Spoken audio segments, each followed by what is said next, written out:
Good afternoon student. Good afternoon ma'am. अब अच्छा लगा। कम्युनिकेशन की क्लास में मैं यही बच्चों से सिखाती हूँ, हमारा बोलना, और ऐसे नहीं सुन बहन तुझे मैडम ने कल क्या कराया था, ये नहीं, क्लास में कॉन्फिडेंटली बोलना। कहना ना तुम अभी ग्रेजुएशन करके आ गए हो, कुछ जमा हुआ है तुम्हारे ऊपर, उसे मुझे मांझ के उतारना है, ये काम मुझे करना है। इससे भी पहले क्लास में बताया था, उसके लिए तुम्हें इस क्लासरूम में रोजाना आना पड़ेगा, ठीक है। साथ ही साथ मेरा खास तौर पे मेरा उद्देश्य पढ़ाने का एमए वाले स्टूडेंट को ये रहता है कि तुम्हें जब तुम एमए करके यहाँ से बाहर जाओगे, तुम करियर अपना बना चुके होंगे या करियर के प्रति पूरे डिवोशन से लगे हुए होंगे। कोई कोचिंग वाला नहीं बताएगा। बहुत से टीचर कई बार मैंने देखा है, वो नहीं चाहते कि हमारे लेवल तक कोई ऊपर तक पहुंच पाए, हम सुपीरियर हैं, हम हमेशा सुपीरियर ही रहें। बड़े बड़े अधिकारी, बड़े बड़े स्टूडेंट जो क्वालिफाई कर लेते हैं, वो बच्चों से कतराते हैं। तुम पूछने लगोगे अरे दीदी का नेट क्वालिफाई हो गया, दीदी नेट कैसे क्वालिफाई हुआ? अरे नेट तो बहुत टफ है, आप नहीं कर पाओगी। मैंने पता कैसे किया है, 5 साल लगे और मैं ऐसे पढ़ी, इतनी किताबें पढ़ी, और कोचिंग दिल्ली में 1 लाख रुपए की कोचिंग की है, तब मैंने नेट किया। तुम तो अभी जस्ट एमए में एडमिशन लिया है, तुम कहां से कर पाओगे? तो बच्चों ये सब बातें मैं खास तौर पे अपनी एमए की क्लास पे बहुत ज्यादा फोकस करती हूँ।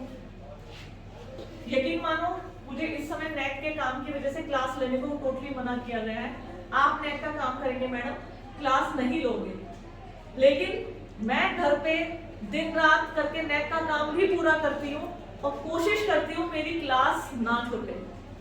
ये नहीं कि मुझे अटैचमेंट है, अटैचमेंट तो मुझे सब बच्चों से रहता है, मुझे मेरे अंदर ये इस समय आ रखा है, और तुम्हें इस चीज बात को आज लाना होगा।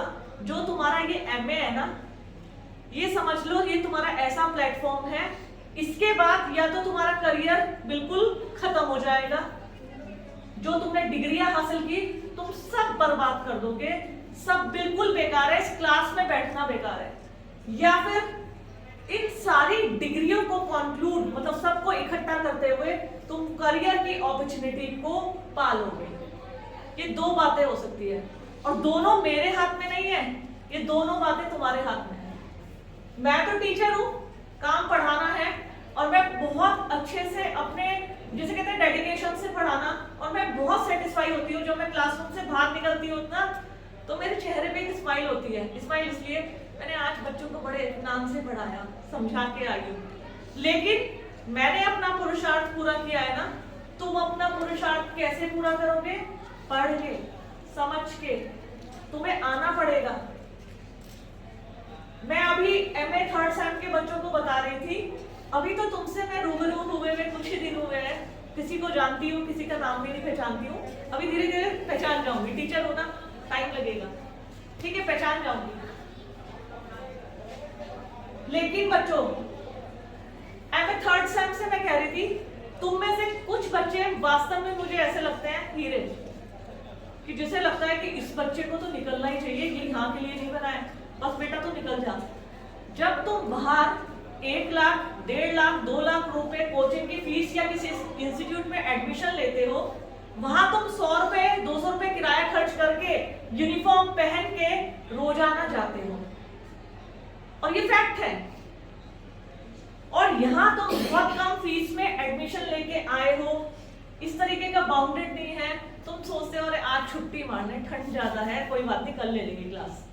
लेकिन बच्चों अगर आज इस क्लासरूम में तुम सीरियस हो जाओगे ना, तो देखना लाइफ तुमसे ज्यादा सीरियस होके कहीं ना कहीं तुम्हें उस लास्ट प्लेटफॉर्म जिसके लिए दुनिया मरती है, बच्चे मरते हैं, नंबर ऑफ स्टूडेंट कोचिंग कर रहे हैं, वो मुकाम, वो फायदा तुम पा लोगे बिना कोचिंग के ही, ये मेरा भरोसा है।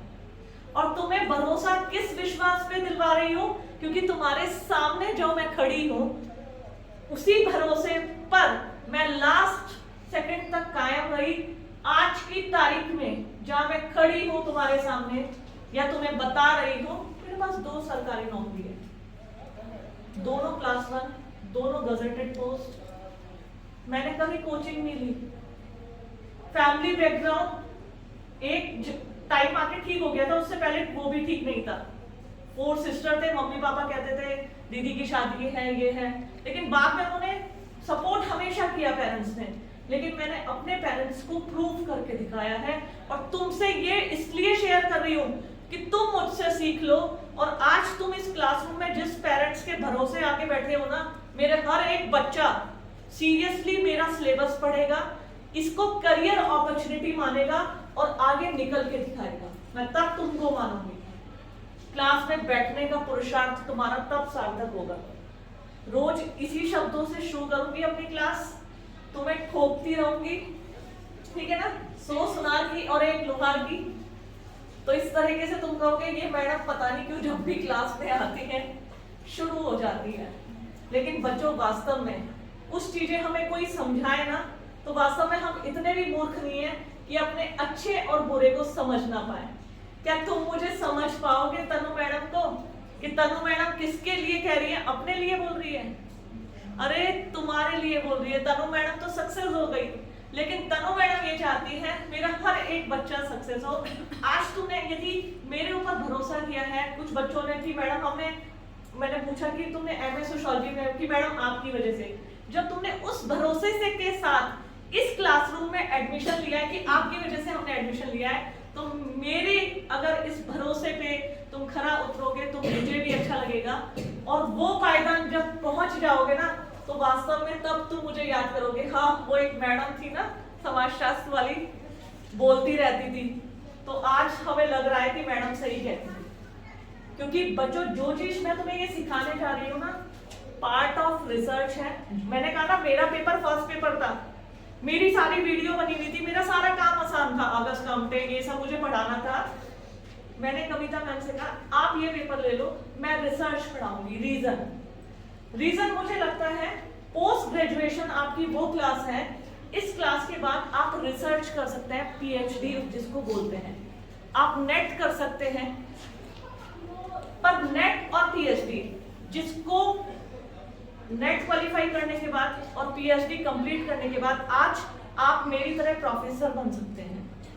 डिग्री कॉलेज में बहुत रेप्यूटेड पोस्ट है, स्मार्ट सैलरी है, मजा आ जाता है जब सैलरी खाते में आती है 1 तारीख को। काश वो फीलिंग्स भगवान तुम्हें भी दिलाए, है ना। मैं तुम्हें दुआएं दे रही हूँ उसके लिए, लेकिन थोड़ी मेहनत करनी पड़ेगी। पीएचडी और नेट, क्या बताया मैंने? पीएचडी और नेट। पीएचडी और नेट हल्का सा टफ है, बहुत टफ नहीं है। जो कहते हैं ना बहुत टफ है तुम नहीं कर पाओगे, उनको छोड़ देना उसी समय, यानी वो तुम्हारे वेल विशर नहीं है। मैं कह रही हूँ पीएचडी और नेट थोड़े से टफ है, बाकी बिल्कुल आसान है। रिसर्च का पोर्शन उसमें आता है पीएचडी में भी और नेट के फर्स्ट पेपर में भी, सेकंड पेपर में भी। बच्चों को मैं देख रही थी पिछले लास्ट ईयर बच्चे रिसर्च में फेल हो गए हैं, रिसर्च पढ़ नहीं पाए। तो मैं सोचती थी रिसर्च तो मैथ्स की तरह है, इसलिए आज रिसर्च में तुम्हें पढ़ा रही हूँ। जो बच्चे आज क्लासरूम में आए हैं इसमें देख रही हूँ, क्योंकि तुम इस गलतफहमी में रहते हो कि मैडम तो हमें पहचानती नहीं है। मैं अपने हर एक बच्चे को पहचानती हूँ कि मेरी पहले क्लास में कौन था, कौन आज फर्स्ट टाइम आ रहा है, ये भी मैं पहचानती हूँ। मैंने वीडियो बनाई है, उन पुरानी वीडियो को देख लेना आप लोग, ठीक है। रिसर्च को सीरियसली पढ़ना बच्चों। मेरी नजर में तुम सब पीएचडी कर सकते हो, नेट कर सकते हो। ये सोच के आज इस क्लासरूम में बैठना कि हमें प्रोफेसर बनना है, तो रिसर्च प्रोफेसर बनना है तो रिसर्च को बहुत कायदे से पढ़ना पड़ेगा। रिसर्च में मैथ्स की तरह से नंबर मिलते हैं। अगर टू द पॉइंट्स आपसे पूछा गया है कि शोध पद्धति क्या है, तो आपको शोध की पद्धति ही बतानी पड़ेगी। आपको केरल, कर्नाटक, उत्तराखंड की संस्कृति नहीं लिखनी है उसमें, ठीक है। ध्यान रखना इस बात का, टू द पॉइंट लिखना है। मैंने वीडियो बना दी है, तुम्हें किताबें भी दे रही हूँ, तुम इससे अपने नोट्स बना लो। बीच में मैं अपना सिलेबस कराऊंगी, तुम्हें लिखने का तरीका भी बताऊंगी, क्योंकि अभी मेरे बच्चों, प्यारे बच्चों, तुम्हें वो भी बहुत कम आता है। मैं तुम्हें ऐसी ऐसी टेक्निक से परिचित कराऊंगी जिससे तुम बहुत कम ज्ञान में बहुत अच्छे नंबर ला सकते हो, ठीक है। लेकिन उसके लिए इस क्लासरूम में मेरे साथ तुम्हें आना पड़ेगा। आज लास्ट टाइम मैंने तुम्हें वैज्ञानिक पद्धति साइंटिफिक मेथड पढ़ाया था, वैज्ञानिक पद्धति के चरण पढ़ाए थे, स्टेप ऑफ साइंटिफिक मेथड। आज आता है हमारे सामने एक नया चैप्टर यूनिट सेकंड का, यूनिट सेकंड का नया चैप्टर अनुसंधान समस्या। इंग्लिश में बोलते हैं इसको रिसर्च प्रॉब्लम। सामाजिक अनुसंधान किसे कहते हैं? मैंने डे फर्स्ट बताया था सामाजिक अनुसंधान। तो बच्चों सामाजिक अनुसंधान क्या है? चलो घबराओ मत, मैं तुम्हारी परीक्षा नहीं ले रही हूँ, फिर भी तुम्हें बता रही हूँ, लेकिन नेक्स्ट टाइम मैं पूछती हूँ हर बात। सामाजिक अनुसंधान दो शब्दों से मिलकर बना है, सामाजिक और अनुसंधान। सामाजिक मतलब जिसका संबंध समाज से होता है, सोसाइटी से होता है। अनुसंधान रिसर्च कहते हैं खोज करने को, छानबीन करने को। तो सामाजिक अनुसंधान समाज के किसी विषय से संबंधित खोजबीन करना, जानकारी इकट्ठा करना, जो हमें ज्ञान प्राप्त नहीं है उसको अर्जित करना, दैट इज सोशल रिसर्च, सामाजिक अनुसंधान, ठीक है। आगे पूछोगे और इसकी डेफिनेशन लिखाई है, इसको मैंने तुम्हें पढ़ाया है, अच्छे से पढ़ते रहना, मैं बीच बीच में क्वेश्चन पूछती हूँ। तो कई बार जब हम सामाजिक अनुसंधान, मैंने तुम्हें बताया था समाज के ऐसे विषय जिससे हम जानते नहीं हैं, कई बार पीएचडी या रिसर्च करते हुए हम टॉपिक को चुनते हैं। जैसे मैंने वैज्ञानिक पद्धति बताई थी, तो वैज्ञानिक पद्धति का प्रथम चरण क्या था? हाँ बोल बेटा, सही। विषय का चयन, विषय या समस्या का चुनाव करना। सबसे पहला स्टेज होता है रिसर्च करते हुए, हमारा विषय क्या है, हमारी समस्या क्या है। ड्रग्स एडिक्टेड बच्चे, मैंने कुछ एग्जांपल दिए थे आपको, जैसे बच्चे नशे में लिप्त रहते हैं, ड्रग्स एडिक्शन आदि बन जाते हैं, या फिर किसान जो आत्महत्याएं कर रहे हैं, हम देखते हैं अक्सर कृषकों की आत्महत्याएं, या हम पर्वतों पे जो हमारे हिली एरिया में देखते हैं, अक्सर सुनते भी ऐसे, वहाँ महिलाओं के ऊपर कार्य बोझ ज्यादा है, ऐसा सुना जाता है, महिलाएं बहुत अधिक कार्य करती हैं पहाड़ों की। तो ये हमारा अनुसंधान का टॉपिक है, ये हमारा अनुसंधान का विषय है। तो इससे संबंधित हम जब आंकड़ों को इकट्ठा करते हैं, रिसर्च करते हैं कि वास्तव में किसान आत्महत्या क्यों करते हैं, उसके पीछे कारण क्या है, क्या परिस्थितियां हैं जो वो आत्महत्या कर लेते हैं, तो इन पर कई बार बहुत सारे रिसर्च हुए हैं। रिसर्च में जो नतीजे सामने आए हैं कृषक आत्महत्या के, वो ये आए थे कि कई बार वो कर्ज ले लेते हैं साहूकारों से, जिसमें वो अपना घर, अपने पशु, अपना ट्रैक्टर सब गिरवी रख देते हैं। बारिश नहीं आई, सूखा पड़ गया, फसल सारी सूख गई, तो क्या हुआ, उनका घर भी चला गया, ट्रैक्टर भी चला गया, पशु भी चले गए, कुछ भी नहीं बचा। तो उनके सामने क्या रहता है, और बदले में कर्जा जो गधु खड़ा है, वो आत्महत्या कर लेते हैं।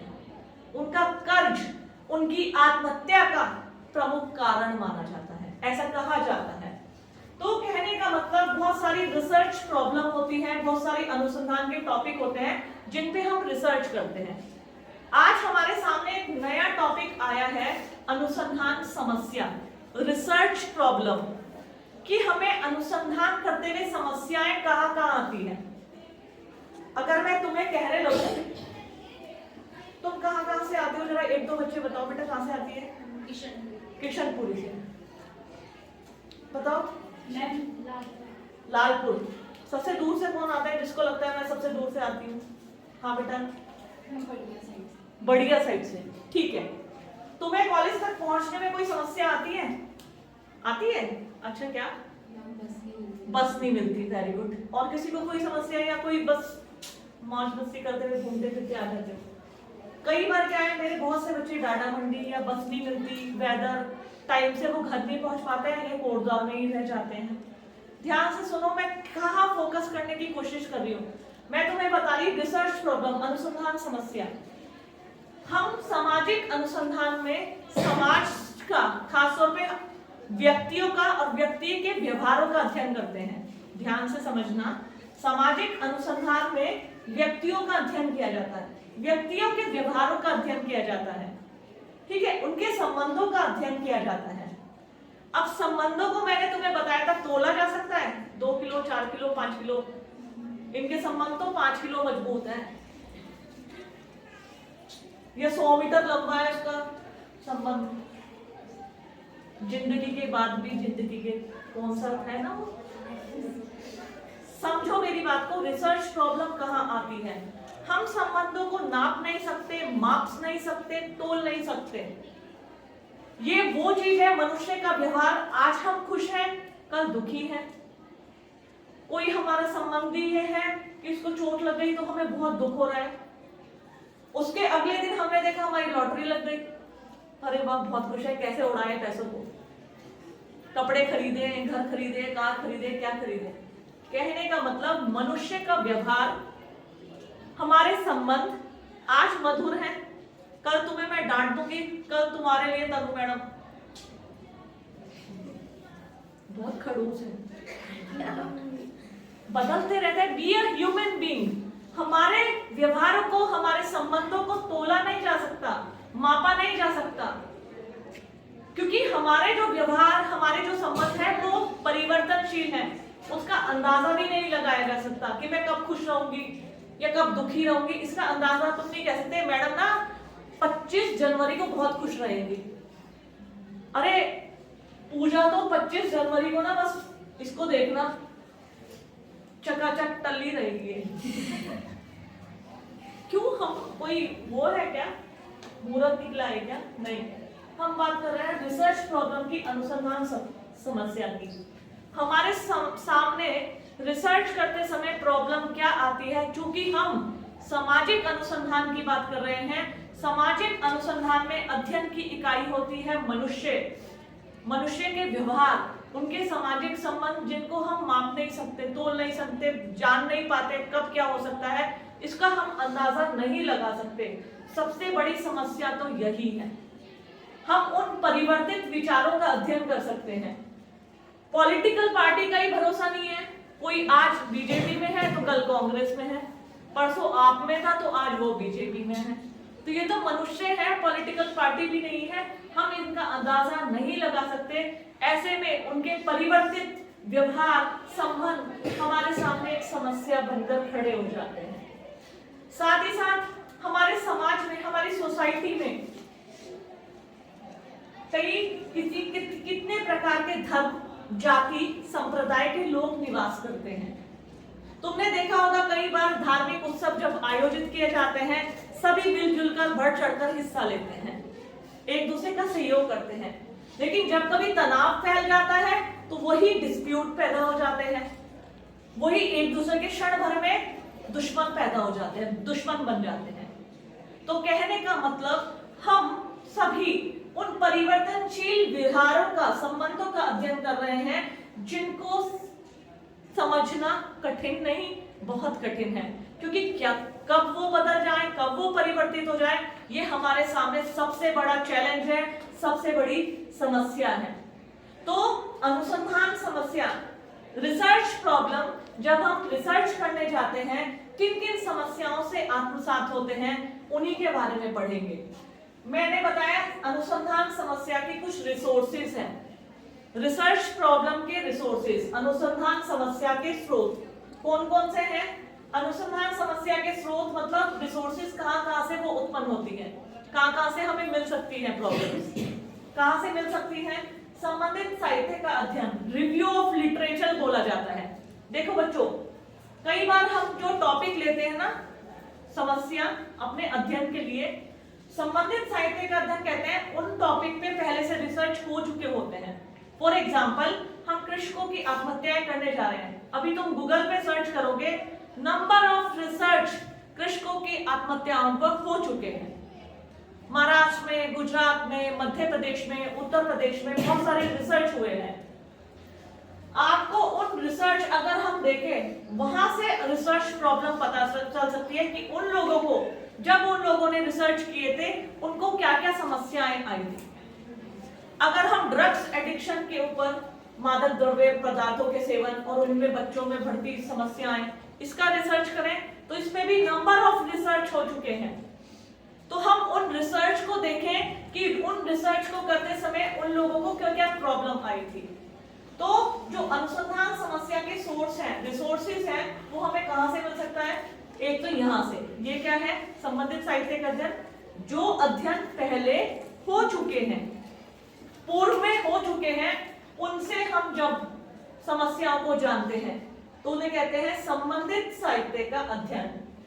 अब अनुसंधान से नई समस्याओं का पता चलना, जो पहले अनुसंधान हो चुके होते हैं उनसे कई बार नई समस्याएं पता चलती हैं। फॉर एग्जाम्पल, हम देख रहे हैं कि बच्चे, छोटे छोटे बच्चे अपराधी बन रहे हैं, ठीक है, छोटे छोटे बच्चे क्राइम करने लगे हैं।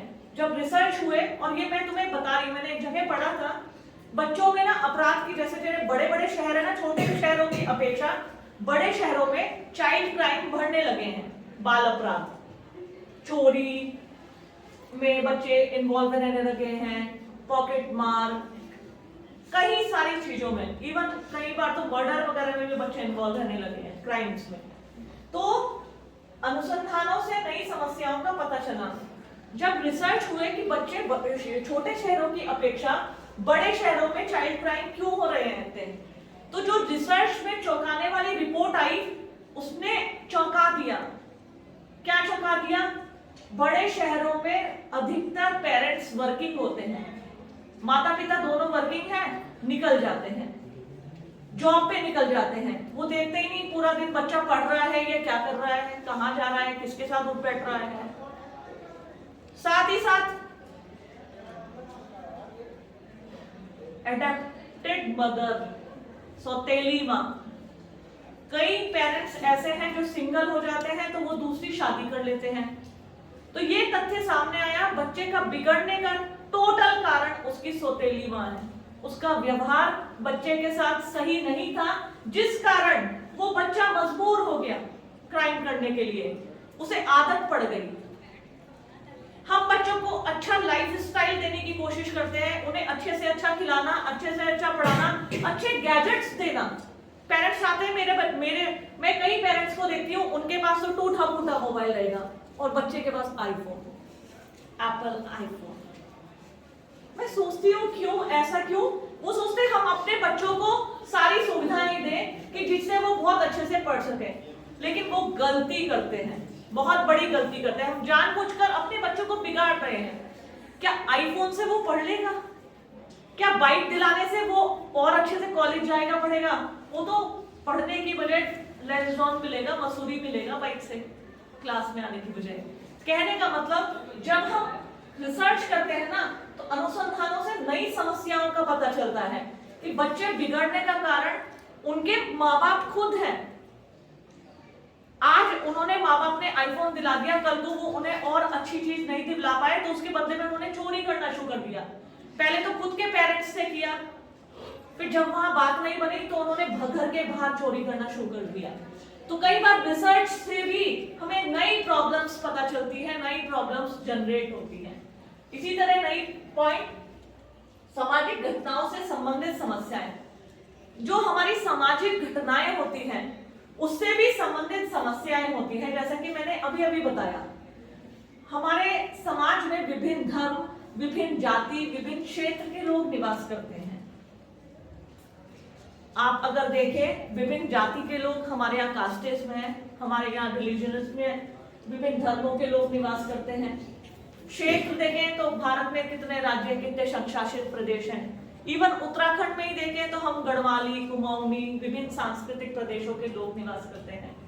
कई बार इनमें ऐसी घटनाएं घटित हो जाती हैं कि जिससे अनेकों समस्याएं उत्पन्न होती हैं।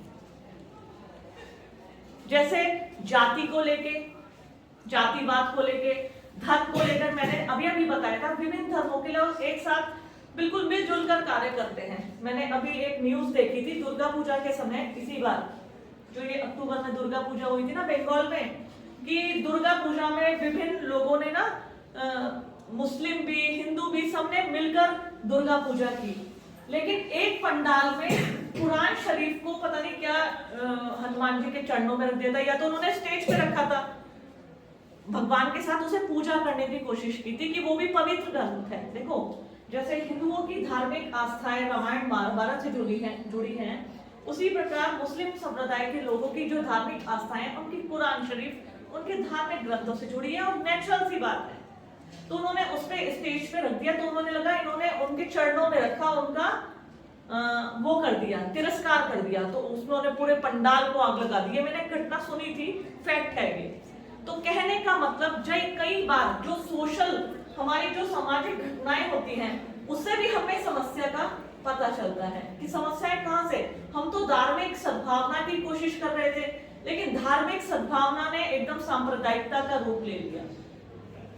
साथ ही साथ नेक्स्ट पॉइंट है वैज्ञानिक एवं प्राविधिक प्रगति के फलस्वरूप उत्पन्न समस्याएं। देखिए जो नई टेक्नोलॉजी, न्यू मॉडर्न, हम मॉडर्न है ना सब लोग, तुम में से है ना सब, मैं तो हूँ मॉडर्न। तुम कहोगे ये मैडम कैसा क्वेश्चन पूछ रही है मॉडर्न। देखो आधुनिक होने का मतलब ये नहीं कि हमने जीन्स पहन ली, टॉप पहन लिया, कटलेस स्लीव कट टॉप पहन लिया और बाल अपने जेल लगा के ऐसे, और इसे आधुनिक नहीं बोलते। आधुनिक विचारधारा थोड़ा मैं बता दूं, जब हमारे खान पान, रहन सहन और हमारी विचारधारा में आधुनिकता का समावेश होता है उसे हम आधुनिक कहते हैं। जैसे हम मॉडर्न एजुकेशन ले रहे हैं, ये आधुनिक है। टेक्निकल एजुकेशन जो इंजीनियरिंग, मेडिकल साइंस में लोग पढ़ने जाते हैं, ये आधुनिक है। तो आज के टाइम में जो हमारी वैज्ञानिक एवं प्राविधिक प्रगति है, जो हमने साइंस के क्षेत्र में प्रगति कर ली है, साइंस में प्रगति की है? नहीं तो कहाँ की है? कैसे बोलो, एक मिनट रुक जाओ। एक तो इस क्लासरूम में बैठ के बिल्कुल मत डरना, ये सोचना मेरे और मैडम के अलावा कोई दूसरा इस क्लासरूम में नहीं है। डरना तो बिल्कुल ही मत। आज से ही डर को ना अपनी पॉकेट में करके उसको चिपका दो, बिल्कुल मत डरना। कॉन्फिडेंटली जवाब दो कि आज हम क्यों कह रहे हैं हम वैज्ञानिक प्रगति हुई है? नहीं हुई है। कैसे हुई है? ये क्या है तुम सबके पास? सबने मोबाइल क्यों ले रखे हैं? क्या है ये?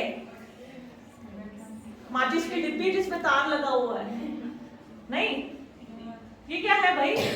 मोबाइल है। कहां से आया? ये आविष्कार है, इन्वेंशन है साइंस का। हम वैज्ञानिक प्रगति की बात कर रहे हैं। हम जिस पंखे या जिस मैं तुम्हारे सामने ये वीडियो बना रही हूँ, या ये मोबाइल फोन है, हम जिस ट्रांसपोर्टेशन से आ रहे हैं या जिस तरीके से हम चीजों को खरीदते हैं, इवन पेन भी एक साइंस का प्रतिरूप है। तो साइंस ने प्रगति की है, साइंस एंड टेक्नोलॉजी ने प्रगति की है। ठीक है, मैं नाम थोड़ा थोड़ा भी धीरे धीरे याद कर लूंगी। बेटा नाम बता अपना। नीतू। नीतू, इसको, ये तेरा फोन है, इससे क्या क्या करती है? बोल, बैठ के बोल, कंफर्टेबल। नेट का यूज करती है। कैसे? व्हाट्सएप चलाती है, मैसेज भेजती होगी, फोटो भी। ठीक है, और कॉल भी करती है? नहीं, कॉल करती है। अच्छा, और क्या क्या करते हैं? चलो कौन बताएगा इसके और ज्यादा यूज? शीता तू बता, इससे क्या क्या करती है? मैं यूट्यूब में कोई वीडियो देखती हूँ, कुछ पढ़ रहा हूँ। अच्छा, तू इससे पढ़ती भी है? अरे वाह, मैं यूट्यूब से ही पढ़ती हूँ। अच्छा, यूट्यूब से ही पढ़ती है? अच्छे समझ में आती है। अच्छा, और कोई और इसके अलावा क्या क्या करता है इस मोबाइल से? है बस? पूजा, तुम कुछ पेटीएम या गूगल पे भी डाउनलोड किया है? ऐसा लग रहा है सिर्फ मैंने किया है, तुम सब लोग तुम्हारे लिए नया यंत्र आया है। बोले बाबा की जय। अरे भाई, गूगल पे यूज करते हो, पेटीएम जब पैसे नहीं लाते फटाफट क्यूआर कोड स्कैन करके, तुमने स्कैन किया, क्यूआर कोड स्कैन किया, झट से पैसे भेज दिया। करते हो? Yes ma'am. करते हो? Yes ma'am. आवाज नहीं आई। करते हो? Yes ma'am. करते हो? Yes ma'am. तेज से बोला करो, डर निकल जाएगा सारा। कहने का मतलब, जब इससे हमारे पास बहुत सारी सुविधाएं हो गई हैं, हम इससे पैसे भी यूज कर सकते हैं, ईमेल भी भेज सकते हैं, लोकेशन भी लगा सकते हैं। मैं कहीं बाहर जाती हूँ तो मैं अपने हस्बैंड को, अपने बेटे को अपनी लोकेशन भेज देती हूँ। जैसे जैसे मैं जहाँ जर्नी करती रहूंगी वो मुझे ट्रैक करते रहते हैं, मम्मी कहाँ तक पहुंची, तो वो गेट खोल देते हैं, मम्मी आने वाली है, लोकेशन ट्रैक करके। लेकिन मैं तुम्हें इसके यूजेस नहीं बता रही हूँ, मैं तुम्हें ये वाला पॉइंट बता रही हूँ, वैज्ञानिक एवं प्रावधिक प्रगति के फलस्वरूप उत्पन्न समस्याएं। अब तुमने इसे ले लिया, मोबाइल ले लिया, अब ये एक तरह से तुमने इससे साथ जुड़ी हुई समस्याएं भी ले ली। तुमने क्यूआर कोड स्कैन किया, ठीक है, क्यूआर कोड स्कैन करने के बाद उसने कहा भैया तुम्हारा पिन क्या है? अच्छा भैया कितने पैसे हुए? 100 रुपए। भैया पिन भी बताना है? अच्छा पिन बता दिया। घर आए, अरे 10,000 रुपए थे, 100 रुपए थे, कहाँ चले गए?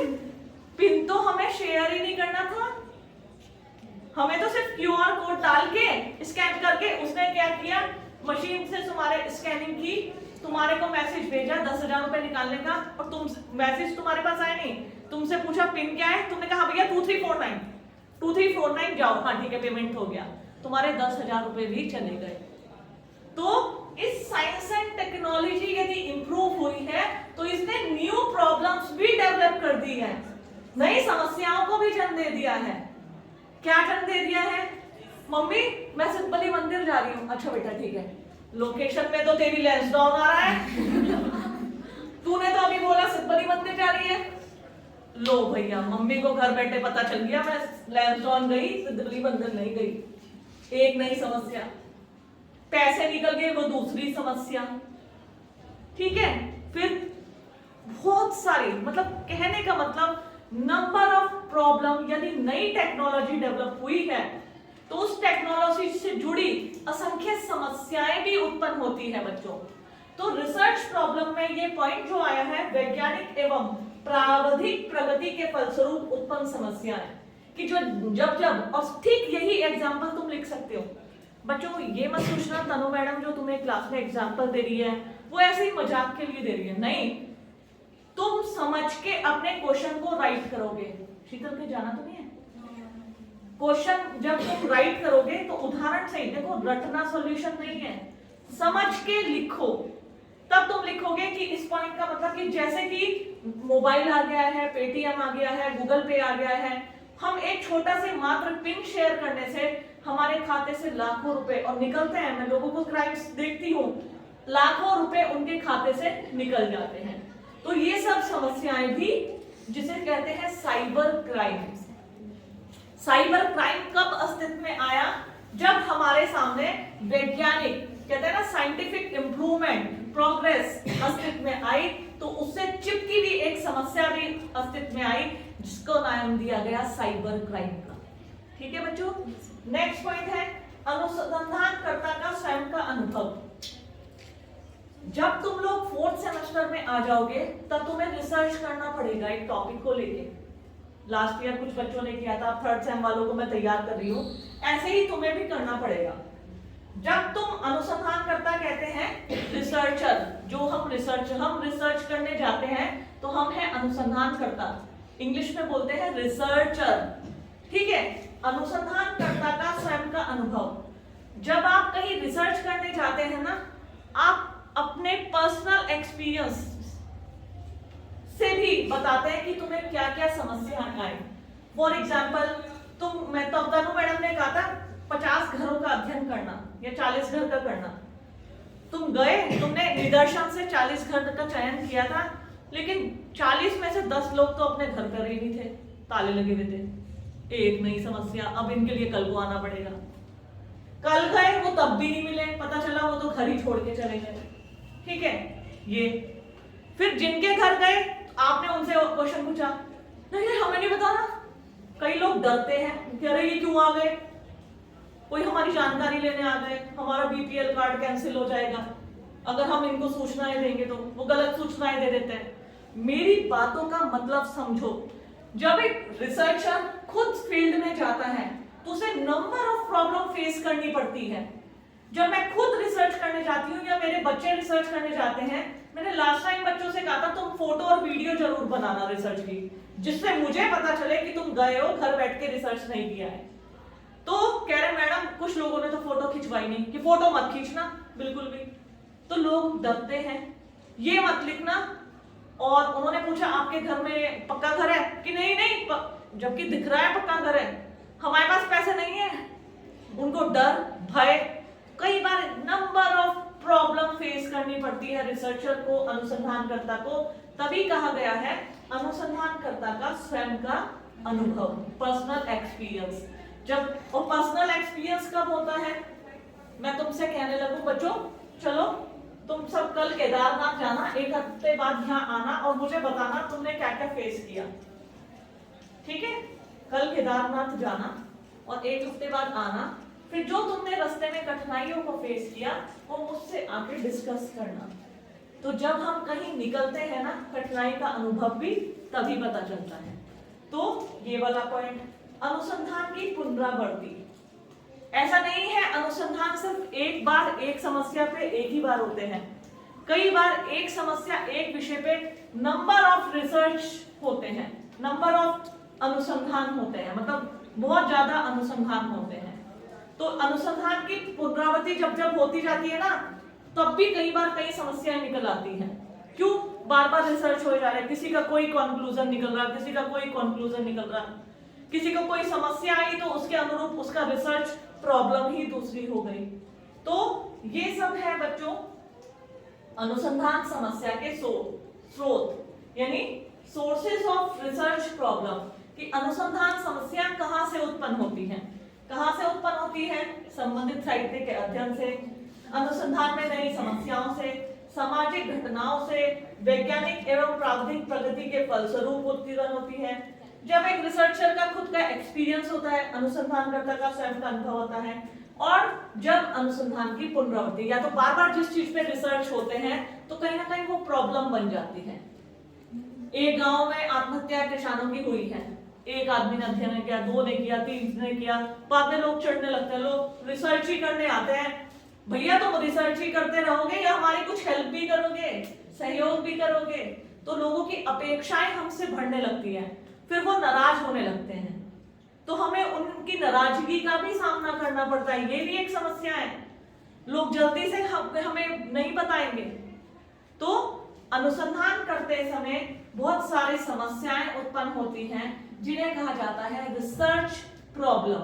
तो ये थे रिसर्च। अच्छा, अनुसंधानकर्ता और एवं परामर्शदाता में संपर्क। कई बार मैंने कहा ना, घर में हम मिलने गए, जहां रिसर्च करना है वो घर पर ही नहीं थे, संपर्क हो ही नहीं पाया, या जिन लोगों से संपर्क हो पाया वो हमें क्वेश्चन का आंसर का जवाब दे ही नहीं रहे हैं। वो हम उनसे पूछ रहे हैं, वो डर रहे हैं कहीं हमारा बीपीआर कार्ड कैंसिल ना करा दे, ठीक है? हमें पेंशन मिल रही है, वो पेंशन बंद हो जाएगी अगर इन्हें पता चल जाएगा तो अनुसंधानकर्ता और परामर्शदाता में जो संपर्क होता है, इससे भी रिसर्च प्रॉब्लम जो होती है वो बढ़ती है या निकल के आती है। क्वेश्चन लिख लीजिए आप लोग सभी।